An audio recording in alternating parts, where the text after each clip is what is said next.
നമ്മളിപ്പോൾ ഉള്ളത് കണ്ണൂർ വാരം പുറത്തിലാണ്. ഇവിടെ ഒരു പെങ്ങളൊരു വീടുണ്ട്. ഇപ്പം പുതുതായിട്ട് അവർ താമസം തുടങ്ങിയതാണ് ഇവിടെ വീട്. ആ വീടൊന്ന് കാണാനുള്ള ഒരു വരവാണ് ഇവിടത്തേക്ക്. അസ്സലാമു അലൈക്കും.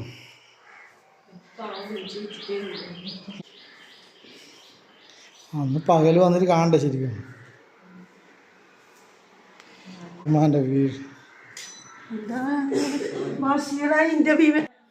രണ്ട് അറ്റാച്ച്ഡ് ബാത്റൂമുള്ള 2 റൂമാണ്, ബെഡ്റൂം, ഒരു നല്ല ഹാള്, ഡൈനിങ് ഹാള്, അതുപോലെ തന്നെ കിച്ചൺ. നല്ല സൗകര്യമുള്ള ചെറിയ നല്ല ഒതുങ്ങിയൊരു വീട്. എന്തായാലും ഈ വീട് എനിക്കെന്തായാലും ഇഷ്ടപ്പെട്ടു.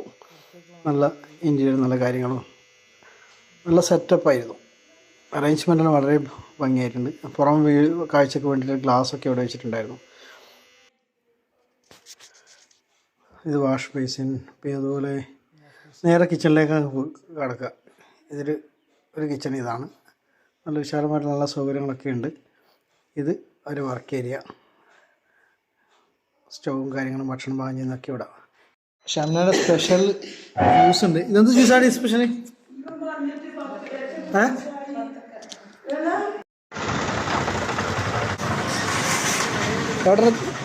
ഏട്ടൻ്റെ അടിപൊളി തരിക്കഞ്ഞി കുടിക്കാൻ വേണ്ടി വന്നു. തരിക്കഞ്ഞി എന്താ കയ്യിൽ മിക്സ് ചെയ്യുന്ന കേട്ടോ?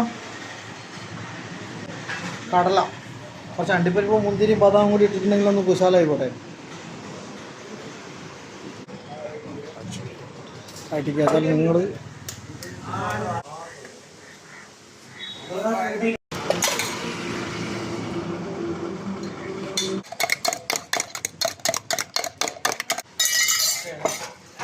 പഴയ പനീർ റൊട്ടിയാണല്ലോ ഇത്. പണ്ട് പനിക്കുമ്പോൾ ഇതായിരുന്നു. പനിക്കുമ്പോൾ റൊട്ടിയില്ല, അത് മരുന്നേ ഉള്ളൂ. ഒരു ആംപ്ലേറ്റിൽ 3 റൊട്ടി.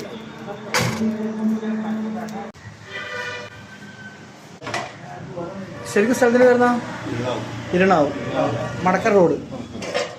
ഇരണാവും മടക്കര റോഡ്. ശരിക്കും ഇനി പറയാം തരി കഞ്ഞി നല്ല തരിയെന്നോ? പാൽത്തരി. ഓക്കെ, പാൽത്തരി. അതിൻ്റെ കൂടെ മോഡിഫിക്കേഷൻ ചെയ്യാൻ വേണ്ടി കുറച്ച് കടല,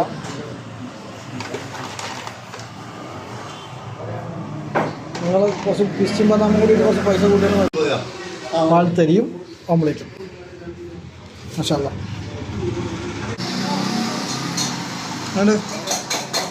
നമുക്ക് സുഖമല്ലേ?